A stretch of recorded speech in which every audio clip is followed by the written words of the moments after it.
हाँ जी। जय श्री कृष्ण जी सबको and welcome to the Gita ज्ञान सेशन। आज का जो विषय है जय श्री कृष्ण।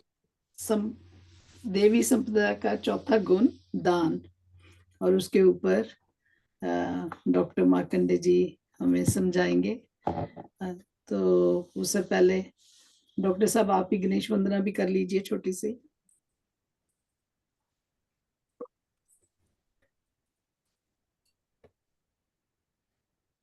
All yours. वक्रतुंड महाकाय कोटि सूर्य समप्रभा निर्विघ्न करो मैं सर्व कार्येषु सर्वदा। आज का हमारा विषय है दान। वैसे तो हमने दान की महिमा पहले भी चर्चा की थी 16वें 17वें और 18वें अध्याय में, परंतु जब हम 16वें अध्याय में दैवीय गुणों की चर्चा करते हैं तो चौथा गुण दान बताया भगवान ने।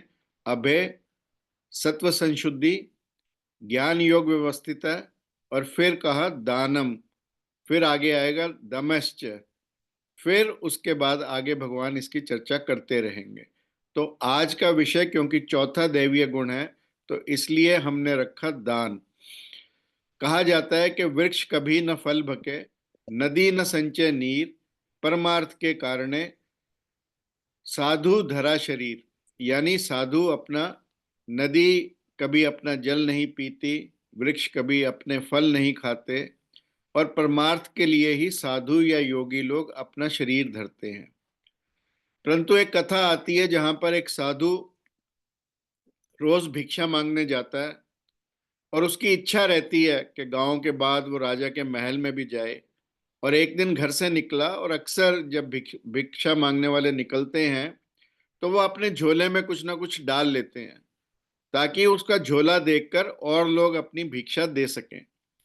और यदि झोला खाली हो तो हर कोई देने में संकोच करता है, परंतु यदि आपके झोले में पहले से सामान हो, आप देखेंगे, यदि आप शताब्दी में ट्रैवल किए हो इंडिया में या किसी ऐसी ट्रेन में जिसमें खाना मिलता है, तो जो वेटर्स हैं वो खाना सर्व करने के बाद जब अपनी टिप के लिए प्लेट लेकर चलते हैं तो पहले अपनी तरफ से ही 50 या 100 रुपए उसमें डाल लेते हैं, ताकि आपके लिए एक बेंच मार्क हो जाए कि आप अब 50 या 100 ही डालेंगे, या एटलीस्ट मतलब अगर कम डालेंगे तो आपकी ईगो जरूर हिट होगी।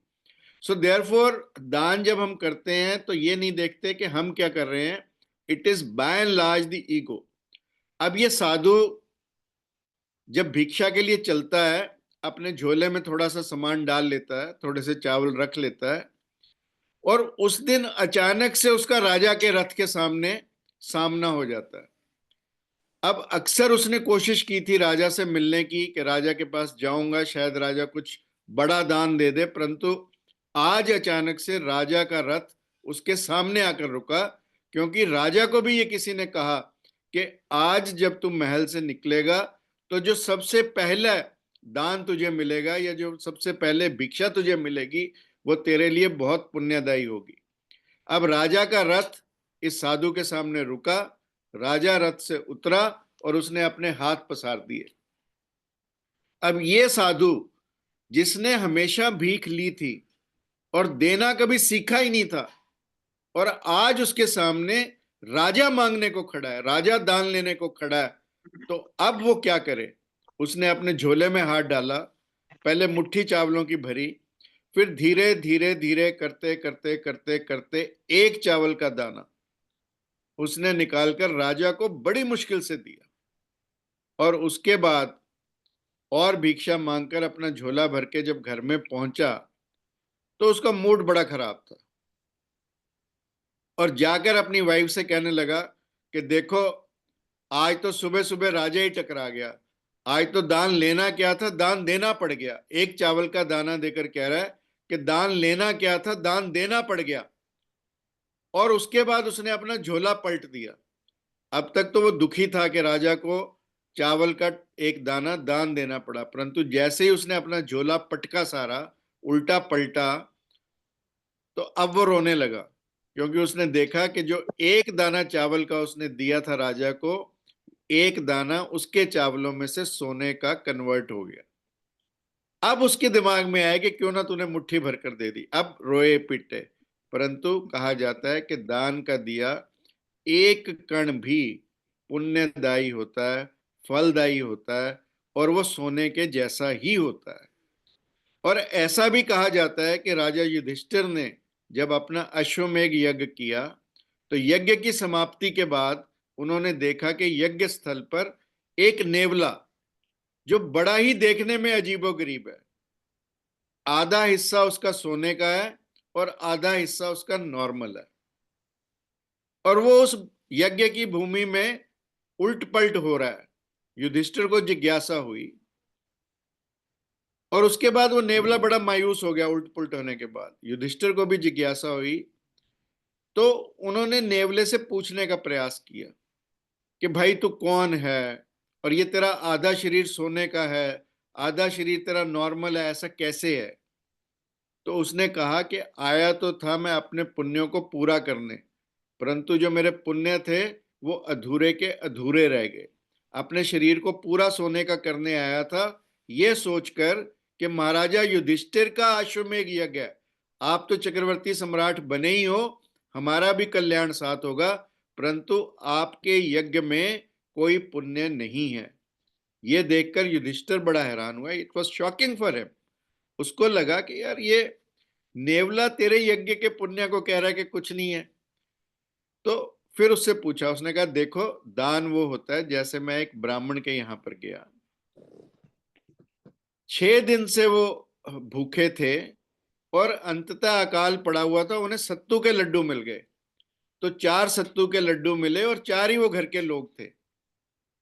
इतने में वहां पर एक भूखा व्यक्ति और आ गया और उसने ब्राह्मण के यहां पर आकर भोजन मांगा। ब्राह्मण ने पहले अपने हिस्से का लड्डू दिया, उसकी भूख नहीं मिटी। फिर अपने वाइफ के हिस्से का लड्डू दिया, तब भी भूख नहीं मिटी। फिर अपने बच्चों के हिस्से का लड्डू दिया। जब सारे लड्डू दे दिए और उसके बाद वो व्यक्ति चला गया, तो जो वो पत्तल बचा था उस पर जब नेवला कहता है मैं देखा, तो मेरा आधा शरीर सोने का हो गया। ये है दान के पुण्य का फल। परंतु जब मैं तुम्हारे यज्ञ में आकर लेटा, यज्ञ के अवशेषों पर लेटा, तो मुझे कुछ भी पुण्य नहीं मिला, मेरा शरीर सोने का नहीं हुआ। तो जो तब भगवान कृष्ण ने कहा कि युधिष्ठिर, तुम्हारे अंदर इस यज्ञ को करते करते अहंकार आया कि तुम चक्रवर्ती सम्राट बने हो। उसका यज्ञ, चक्रवर्ती सम्राट से कोई मतलब नहीं। जब हम दान देते हैं तो हमारे अंदर सच्ची श्रद्धा, सच्चा समर्पण और सत्य होना चाहिए, और अहंकार तो बिल्कुल भी नहीं होना चाहिए। तो तब युधिष्ठिर की समझ में आया कि दान हम जब भी करें, बिना अहंकार के निरहंकार होकर करें। और ऐसा कहा जाता है कि रहीम, जो रहीम रसखाना के नाम से हम जानते हैं, दान देने में बड़े एक्सपर्ट थे, बहुत दान देते थे। तो वो अक्सर जब दान देते थे तो उनकी आंखें नीची हो जाती थी।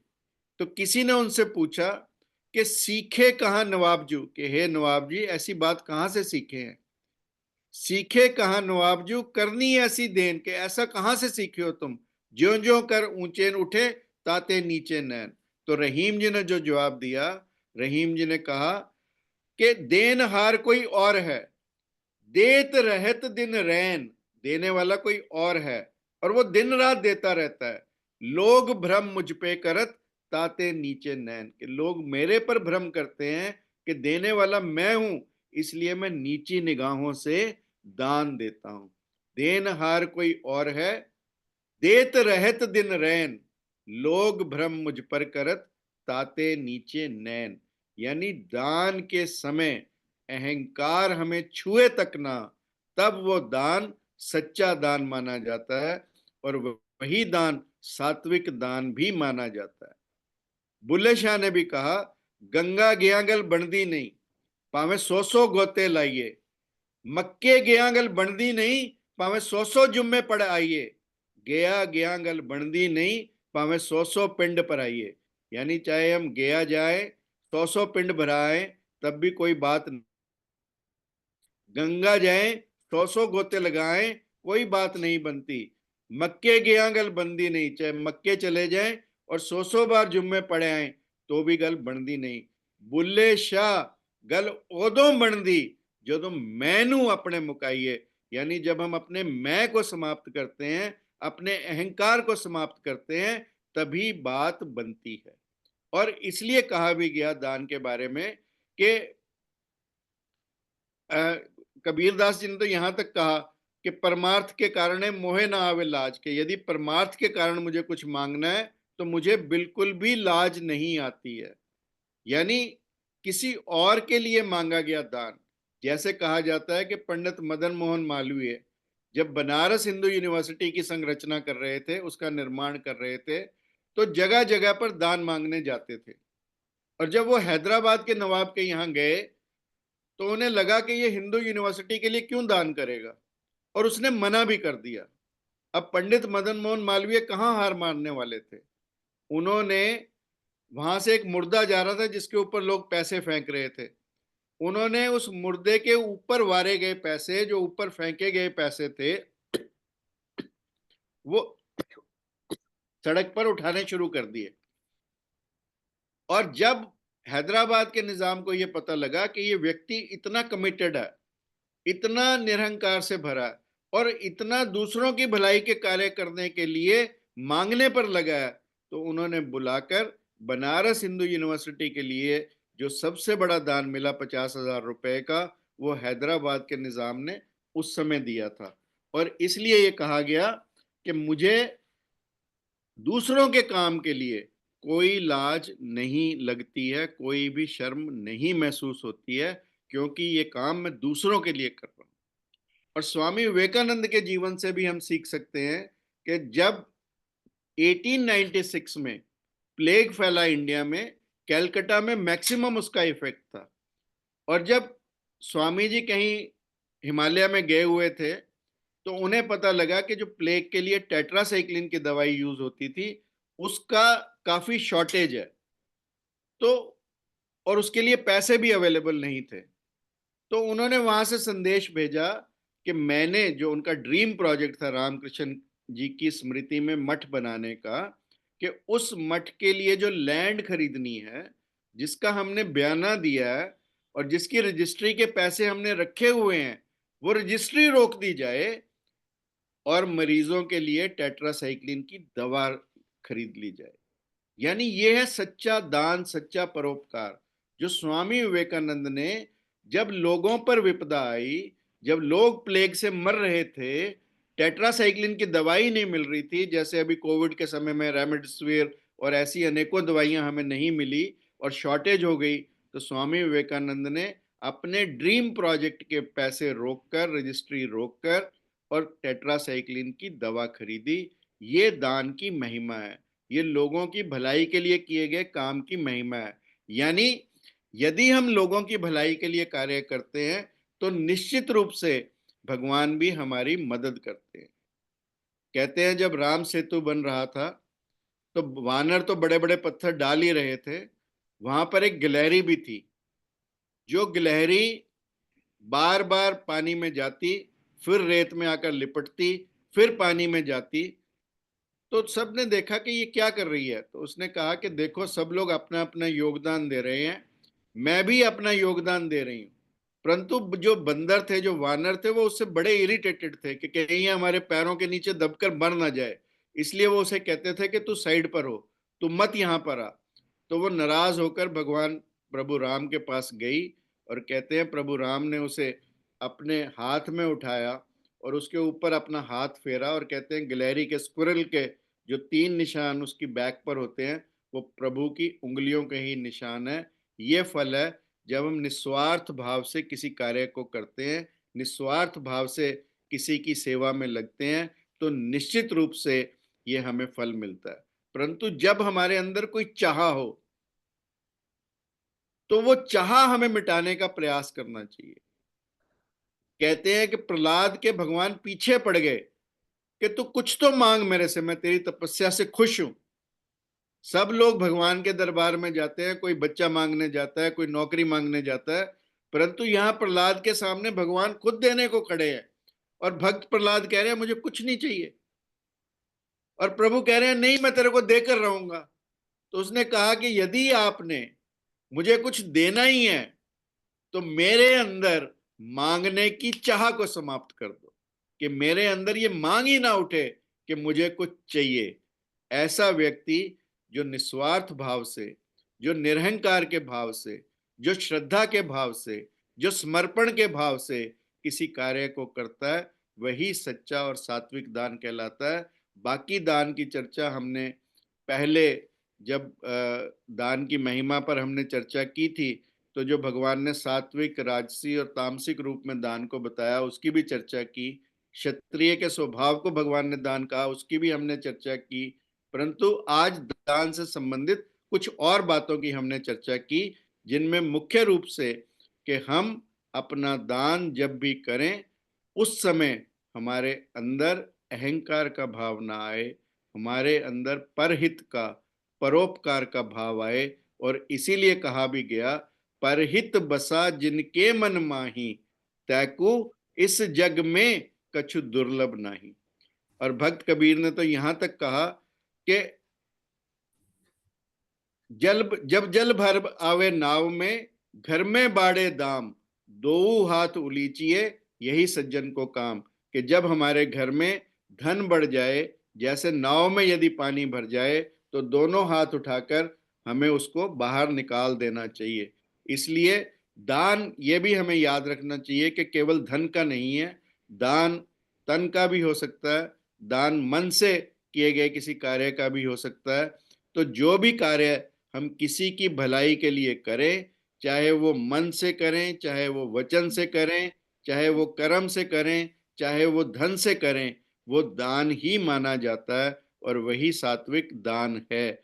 और इसलिए दान की महिमा हमारे शास्त्रों में सबसे ज्यादा बताई गई। और बुद्ध के भी अंतिम वचनों में एक वचन यही था कि दान हमारे अंदर निरहंकार भाव से हम दान को दें। और यदि हमारे अंदर थोड़ा सा भी मैं आता है, तो निश्चित रूप से उस दान देने का हमें कोई पुण्य नहीं मिलता। दान का पुण्य तभी फलित होता है जब हम निरहंकार के भाव से रहें। Thank you very much and hope you will continue and thank you I ji. Will course sign off. Thank you ji, आपका बहुत बहुत धन्यवाद, आपने टाइम निकाला बिजी होने के बावजूद। एक छोटी सी जाने से पहले आप बताइए कि ये जो दान की कैटेगरीज है डिफरेंट डिफरेंट, किस ऐसा दान को, जैसे कई कहते हैं कि अन्न का दान सबसे बेहतर है, तो ये क्या ऐसी से कैटेगरी? कहने वाले कुछ भी कहे, बट मैंने कहा कि जो दान हम अपने अंदर की मैं को समाप्त करके, जैसे जी बुल्ले शाह का मैंने वचन कहा कि गल ओदों बनदी जदों मैनू अपने मुकाइए। जी जी। गंगा गया गल बनदी नहीं भावें 100 गोते लाइए, मक्के गया गल बनदी नहीं भावें 100 जुम्मे पढ़ाइए, गया गल बनदी नहीं भावें 100 पिंड पर आइए, बुल्ले शाह गल ओदों बंदी जदों मैनू अपने मुकाइए। इसलिए जो मैं का काम है, जब अहंकार का भाव हमारे अंदर नहीं होगा तो कोई कैटेगरी नहीं है, वहां पर सब सब चीजें समान। यदि आप, जैसे मान लो आप अपने किसी बुक के माध्यम से किसी को प्रेरित कर रहे हैं, जागृत कर रहे हैं, तो वो भी दान है। जैसा गुरुजी ने भी लास्ट टाइम कहा था कि दान केवल धन का दान नहीं है, कोई भी आपका प्रयास, चाहे आप ये प्लेटफॉर्म ही चला रहे हैं तो ये भी एक दान का फॉर्म है। चाहे आप किसी को अपनी अच्छी बात बता रहे हैं, उसके जीवन को बदल रहे हैं, तो वो भी दान है। It is not necessary that it is only by money, it is by any effort which is useful to the others, वही दान हमारे यहाँ माना जाता है। बहुत बहुत बहुत थैंक यू जी। तो महाराज जी को जरा एक दफा कर लीजिए मैं कॉल। अभी कर लेता हूँ और हाँ जी, वो मैं ज्वाइन साइन कर। करूंगा। हाँ जी, थैंक यू जी आपका। हाँ जी, और कोई जी अपना अनम्यूट करके बोलना चाहेगा? रीटा जी आप? नहीं। आशा जी अनम्यूट कर लीजिए। हाँ जी, नहीं नहीं Chedi nahi. I won't be sitting here. I'm waiting for him, or he can ring हाँ anytime. जी, गांधी जी चलो ना म्यूट। हाँ जी, हाँ नहीं जी नहीं, आशा। मैं थोड़ा लेट ज्वाइन किया है, बस मुझे बहुत अच्छा लगा दान की परिभाषा सुनकर कि मतलब जैसे किसी को ज्ञान देना, किसी के लिए कुछ करना, वो भी दान गिना जाता है। ये तो नई वैसे चीज वो दान भी कह सकते हो और भलाई भी कह सकते हो। नहीं, भी पर किसी वो की नई चीज पता लगी। भला करना, किसी के लिए भला करना, जैसे ये भी कह तो सकते मुझे हैं। मालूम है। हाँ, हाँ जी, भला भला करते हो तो वो दान में ही आ गया ना एक हाँ किस्म। हाँ, वो हाँ किसी की हेल्प करना या मतलब ये किसी भी को, कह सकते हो। हाँ जी, हाँ जी। हाँ जी। पर जैसे मतलब मार्कंडेय जी ने बताया ना, उसको भी मतलब एक दान के रूप में आप मान सकते हो ना, तो एक अच्छी बात है। नहीं तो कभी हाँ। हमने ध्यान ही नहीं आया कभी, ये हम सोचते हैं ये तो ठीक है, ऑलराइट, हो गया, नहीं, हो गया। अब देखो हम किसी के लिए अच्छा करते हैं, टाइम देते हैं, तो वो भी एक समय दान हो गया ना, समय का आप दान दे रहे हैं। बिल्कुल बिल्कुल बिल्कुल। समय और आगे से ये भी होना चाहिए ना कि हम भी उसे ग्रहण करें, तो ही है ना। अगर हम ग्रहण नहीं करेंगे तो आपका किया, आपने तो हम पे कर दिया, हाँ, लेकिन हमें भी उसका फायदा उठाना चाहिए फायदा ना। उठाना चाहिए, नहीं, बिल्कुल। वो तो तभी जरूरी बात फायदा है, ना। वो तो जरूरी बात है। ये थोड़ी इधर से सुन के इधर से निकाल दिया। पर दर्शना जी, जिसने दे दिया वो तो उसका तो हो गया ना पुण्य। हाँ, ये हाँ, उसका हो गया, उसका हो उसका गया। तो हो गया ना भला। पर जिसने हाँ। नहीं एक्सेप्ट करना, जिसने नहीं मतलब अपने आप को चेंज करना, वो उसकी प्रॉब्लम है। नहीं, हाँ, उनका वो उसकी उनका प्रॉब्लम है। नहीं, उनका मतलब ये है कि भी अगर देने वाला दे ही रहा है, हाँ लेकिन अगर उसका सदुपयोग नहीं हुआ, जब उसका हाँ। बेनिफिट ही नहीं हुआ, तो वो फिर देने का फिर कोई कोई नहीं, पर आपने तो अच्छा काम कर दिया ना, अपनी बात तो तरफ ये से है ना। अच्छा कर अपनी दिया। तरफ से आप अच्छा काम करो। हाँ, हाँ। बाकी देखो आप किसी की गारंटी तो नहीं ना ले सकते, वो क्या देखो जी, करेगा, क्या दानी नहीं तो दान कर ही रहे ना, ये तो अब हाँ, ये हमारी भी तो सोच दान है ही ना, है आगे ना। से हम हम कह सबको सकते हैं। इकट्ठे रखना, हम सबको इकट्ठे रखना और नॉलेज देना, और हाँ, बहुत सारी ये भी चीजों का, वो विद्यादान में आ जाता है ना, विद्यादान हो गया। देखो, बहुत सारी चीजों की अवेयरनेस हुई है। मार्कंडे जी इतना बिजी होने के बावजूद हमारे लिए टाइम गुरुजी निकाल 7 बजे कर सकते हैं ज्वाइन प्लीज। अन्नदान, विद्यादान, ये सब मार्कंडे करते जी हैं भी हमको दान दे रहे हैं ना। नहीं नहीं, बहुत डॉक्टर उनका तो साहब, दान रेवाड़ी तो तो है। काफी का दूर मतलब नहीं है यहाँ पे तो 1:30 बजेंगे ना, 1:30 बजे तो अभी तो घंटा ਇੱਥੇ पड़ा। 7 ਵਜੇ ਦੇ ਕਰ ਸਕਦੇ हैं गुरु ज्वाइन में गल की ਉੱਥੇ ना 7 बजे सत्संग मतलब अजय 6 बजे। अभी घंटा और पड़ा है। हाँ जी हाँ। बस एक क्वेश्चन चलो है। नेक्स्ट टाइम से नेक्स्ट टाइम से थैंक यू आपका जी, बहुत बहुत। कब तो मार्कंडेय जी चले गए। हाँ जी, उन्होंने शादी पे जाना है ना, इसलिए। हाँ, अच्छा, आज जल्दी शुरू कर दिया था इंदु जी। हाँ जी, उनको टाइम ही अच्छा, मुझे- मैंने जब मैंने मिडल में ज्वाइन किया, मैंने हाँ कहा जी, नहीं, मैंने 12 बजे किया, 12 पर बजे मैं थोड़ा ज्वाइन सा कर लिया था। थोड़ा सा एक फोन आ गया, मैं जल्दी जल्दी हाँ, बात। मेरा भी फोन आ गया था, फिर मैंने उनसे कहा कि मुझे जाना मैं 5 बजे के हिसाब से लगी हुई है, मैंने कहा आज क्या हो गया, देखा तो 5:30 था। हाँ, नहीं नहीं नहीं नहीं, चलो फिर भी जी, आप कुछ बोल रहे हैं? मेन चीजें तो सारी मतलब समझ आ गई ना। मैंने कह रहे हो। कोई नहीं, रिकॉर्डिंग तो होगी। हाँ हाँ, अच्छा, बिल्कुल मेरे बिल्कुल। पास एक क्वेश्चन है बोलिए कि जी, बोलिए। किसी ने फेसबुक पे देखा है वो लड़का अभय सिंह के बारे में? नहीं, मैंने नहीं अभय देखा। सिंह की स्टोरी सुनी है आपने फेसबुक पे? वो कुंभ में गया हुआ है, बहुत उसके छोटी हाँ, छोटी हाँ। वीडियो, नहीं, वो वो जो सुना उसके ना, बारे में आई थिंक क्या we need to discuss this thing some time, not in Gita session, क्योंकि वो इतना 99% अचीवर बॉय, बिग उसने IIT बॉम्बे से इंजीनियरिंग की है, फिर फोटोग्राफी की डिग्री की है, और जो वो बच्चा एकेडमिकली 99% अचीवर है और था, जो भी कह सकते हो, लेकिन उसकी जो उसके ऊपर उसके फादर का जो बैड इन्फ्लुएंस पड़ा है ना, I think we should discuss some time in a social thing this thing, क्योंकि मेरे को तो पता नहीं क्यों I love the children higher achiever, वो इतना सफर कर रहा है ना, मेरी आंखों में आंसू भी आ जाते हैं उसकी स्टोरी सुन के कभी कभी। जस्ट सी ऑन फेसबुक कि कैसे उस बच्चे की जिंदगी नरक की, आई वोंट से नरक नहीं बनी है, ही गॉन इनटू अध्यात्म नाउ, लेकिन जो उसकी लाइफ होनी चाहिए थी, he could be a good father, good husband, है ना, तो वो उसका सारा मतलब लेकिन नहीं है। आप ये भी तो कह सकते हैं ना कि परिस्थितियों ने, सर्कमस्टांसेस ऐसे हो गए कि जिसकी वजह से वो इस तरफ चल पड़ा, आध्यात्मिक मार्ग पे गया। देखो इंदु जी, वो बिल्कुल सही है बात, लेकिन लेकिन उसके रीजन क्या था कि उसकी फादर की इश्यूज रीजन तो थे। देखो, अब जैसे बुद्ध के क्या रीजन थे, बुद्ध भी वो तो घर जब छोड़ के गए, चला गया था। है ना, तो और अपना स्वामी तुलसीदास जी के क्या रीजन था। बिल्कुल वही वो कह रहा है, वही उसने, तो इसलिए आई थिंक महात्मा बुद्ध का भी उसने एग्जाम्पल दी है लड़के ने। और स्वामी तुलसीदास जी वो भी तो अपनी वाइफ के मगर थे ना, तो उसने कहा कि भाई अगर तू इतना मेरे को मेरे मगर है इतना भगवान को याद करे तो तेरा उद्धार हो जाए। तो उसके बाद वो इस तरफ चल पड़ा। तो हो सकता है इसके साथ भी ऐसा ही हुआ कि भी अब ऐसे हालात हो गए, ये आध्यात्मिक मार्ग पे चल पड़ा। और नॉलेजेबल, उसको इतनी नॉलेज है, 3.5 ईयर से वो गुरुज के से शिक्षा ले रहा है। एंड उसको मतलब वो ही related the current life science, मतलब such a intelligent boy. Rita ji मैंने तो देखा नहीं है रीटा, मतलब आप उसका अभय सिंह ना, ये ना उसके करके देख लेना, अभय सिंह, अभय IIT सिंह। बाबा बोलते हैं उसको, IIT बाबा। ये अच्छा, हाँ हाँ उस He's only 34 year old, Mahakumbh 34 में year दिखा old. रहे थे इसके बारे में। नहीं वो तो मुझे इतना पता है जिसने IT किया, पर मुझे उसकी स्टोरी नहीं पता, लाइफ स्टोरी नहीं यही है स्टोरी उसकी कि उसको डिस्टर्ब्ड था वो बॉय ना।